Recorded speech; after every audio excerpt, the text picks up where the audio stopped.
Well, hello and welcome to the latest video on my top 1000 countdown. Now this video we are going from 210 to 201, so by the end of this video 800 of the 1000 are finished and I'll be left with 20 videos to do, the first of which will be coming today.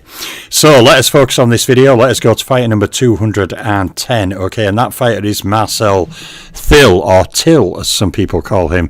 Marcel Thill beat 3 world champions. He fought 55 rounds against champions and he beat 3 Hall of Fame fighters, fighting 73 rounds against Hall of Famers overall. Now Marcel Thill had 20 fights against rated fighters and he scored 50 knockouts, 19 knockouts in 3 rounds or less and 5 knockouts in the first round. Thill was top 10 rated for 6 years and he had a longest unbeaten run that ran to 24 fights. He had 3 years being rated in my all-time pound for pound rankings, and he had 6 fights against pound for pounders, scoring 5 wins. He scored 1 win against a pound for pound top 3 fighter and 0 wins against pound for pound number 1 fighters. And Marcel Thill's opposition fought rate comes in at 5 from 18 and his opposition beat rate was 4 from 13. So Marcel Thill had 6 fights against champions, including 5 wins, 1 loss, no draw, with 0 knockouts. He had 7 fights against Hall of Famers, including 5 wins, 2 losses, no draws, with 0 knockouts. And he had 2 title fights, including 2 wins, no losses, no draws, and 1 title defence.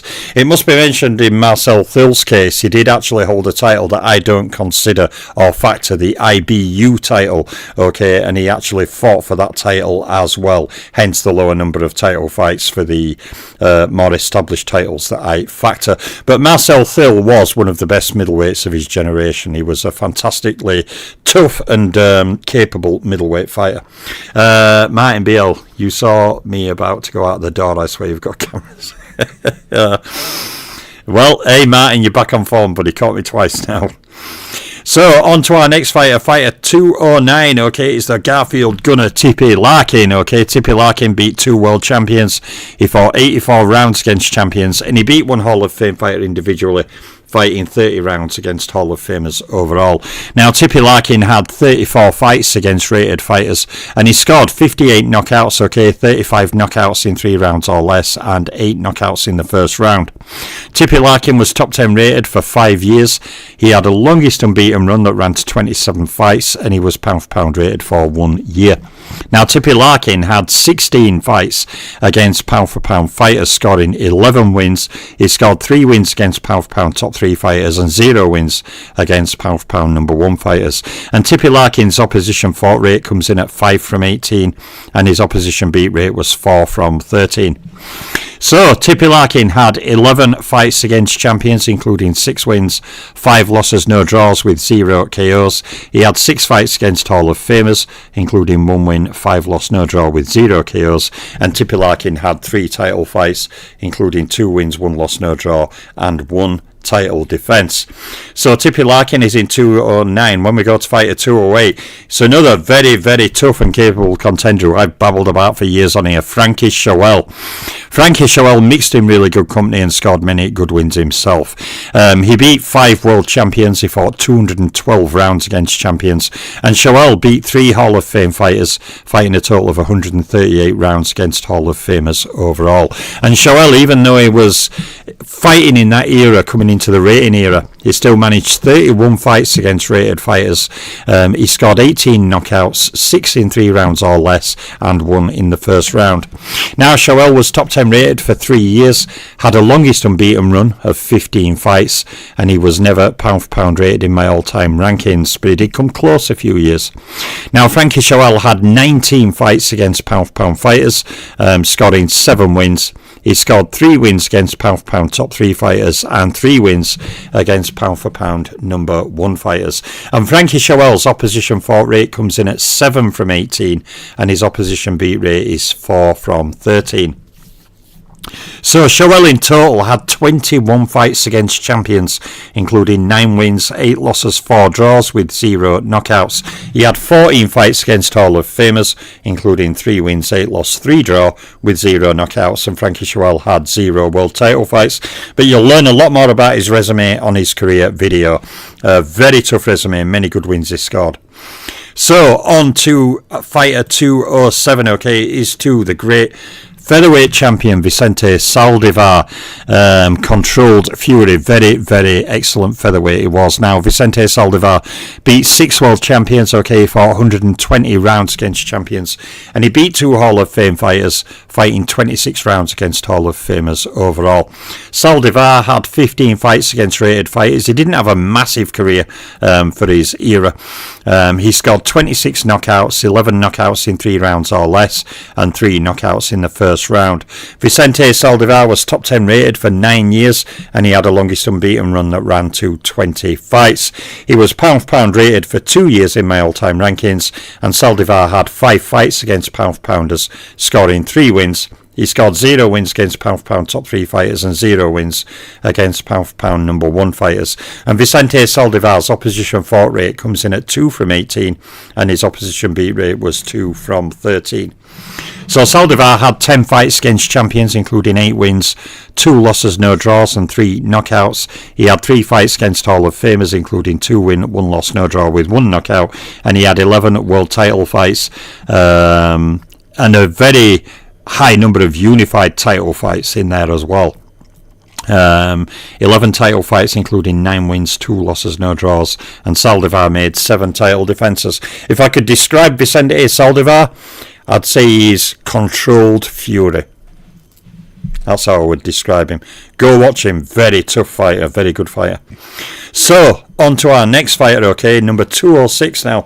Michael Spinks in my new rating seems to have started off maybe a bit better than where he is now. Okay, but we'll see as the ratings go. I've done over 300 fighters now on the new Top 1000 ratings. We'll see how he places. But yeah, doing well so far, rewarded well in the new rating system. So Michael Spinks beat 5 world champions. He fought 83 rounds against champions, and he beat 2 Hall of Fame fighters, fighting 46 rounds against Hall of Famers overall. Now, Spinks had 15 fights against rated fighters.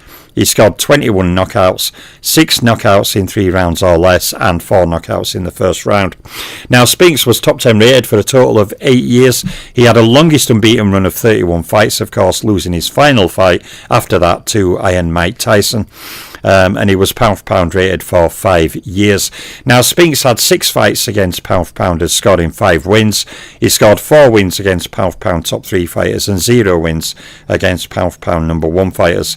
And Michael Spinks' opposition fought rate comes in at 2 from 18, and his opposition beat rate was 2 from 13. Now, Spinks had 8 fights against champions, including 7 wins, with that 1 loss to Tyson and 2 knockouts. He had 4 fights against Hall of Famers, including 3 wins, 1 loss, no draw, with 0 knockouts. And he had 15 world title fights, only losing the last one, but winning the first 14 on the trot across 2 weight divisions, including 12 title defences. Spinks emerged as the undisputed light heavyweight champion in the 80s in a very, very tough era for light heavyweights. You had Eddie Mustafa Muhammad, Matthew Saad Muhammad, Dwight Carwee, you had all these fighters, Marvin Johnson, all of them. It was a fantastic era of light heavyweights. Spinks came through and emerged as the undisputed champion. Then, of course, jumped up to twice defeat Laddie Holmes, defeat Jerry Cooney, Stephen Tankstead, losing to Tyson, but, he did remarkably well in a short career. Fight for fight, 32 fights. What he accomplished in that 32 fights is very impressive.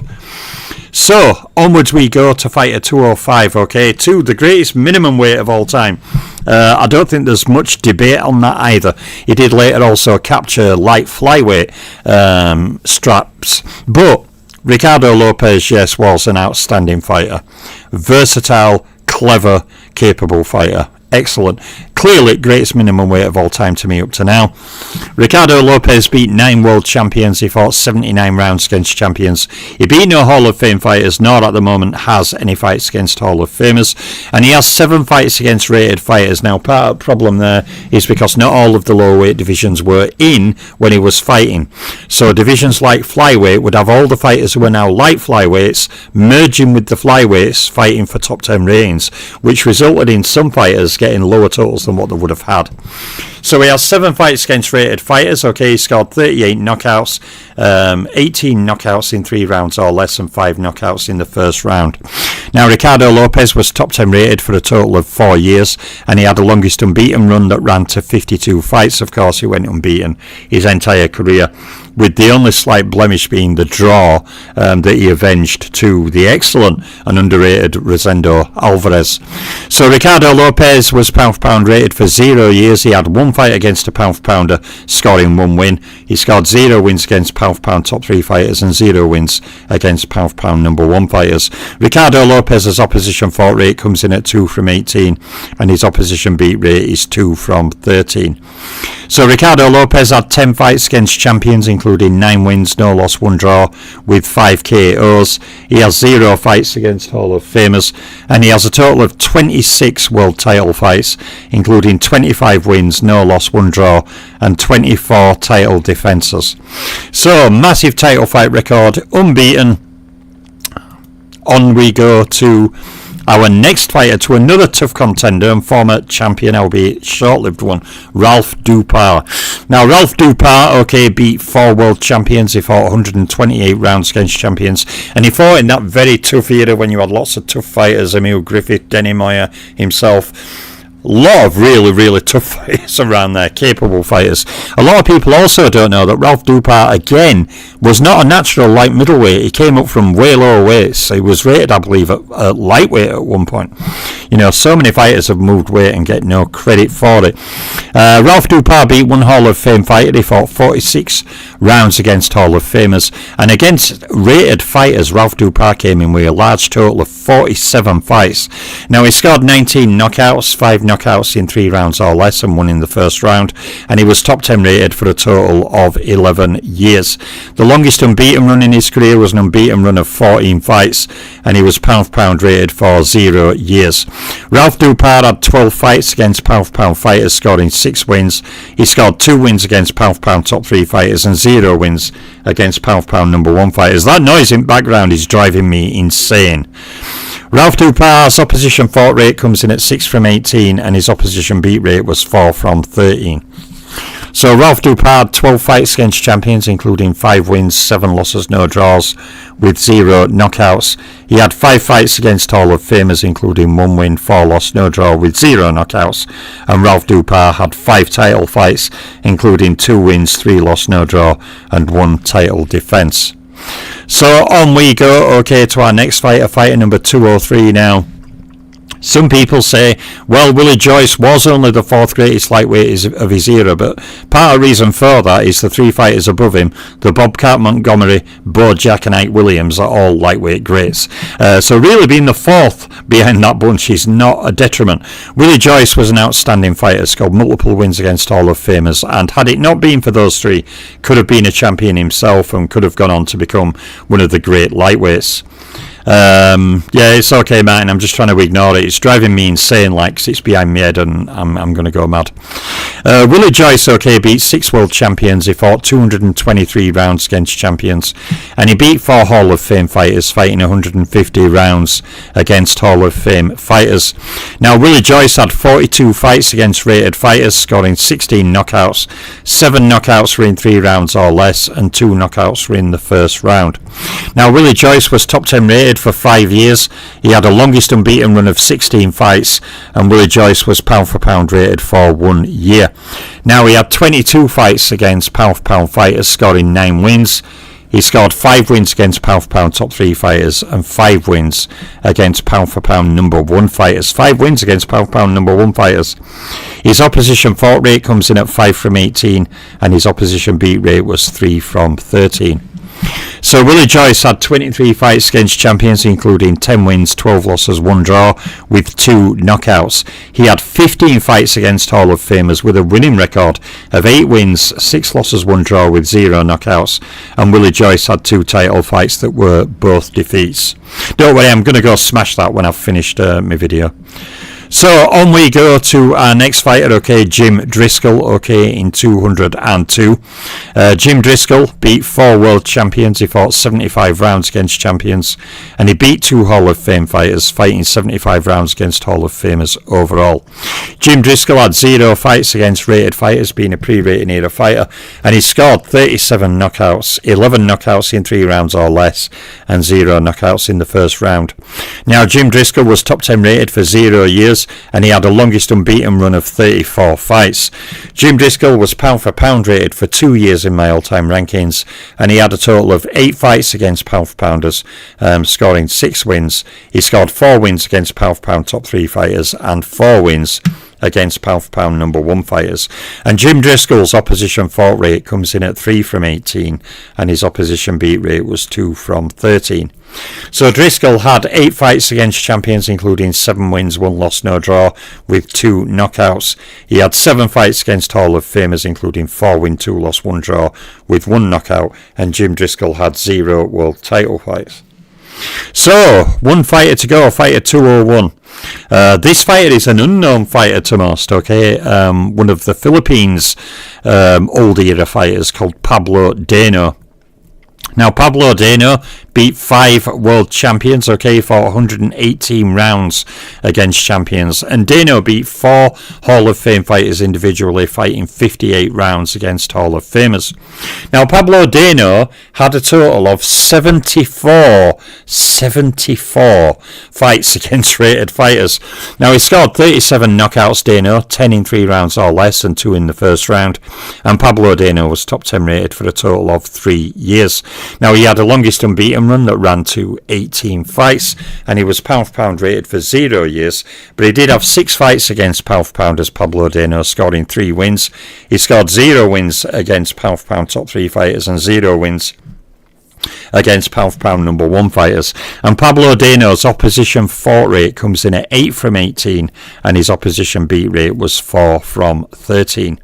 So Pablo Dano had 13 fights against champions, including 6 wins, 5 losses, 2 draws, with 1 knockout. He had 7 fights against Hall of Famers, including 4 wins, 2 losses, 1 draw, with 1 knockout. And Pablo Dano had 0 world title fights.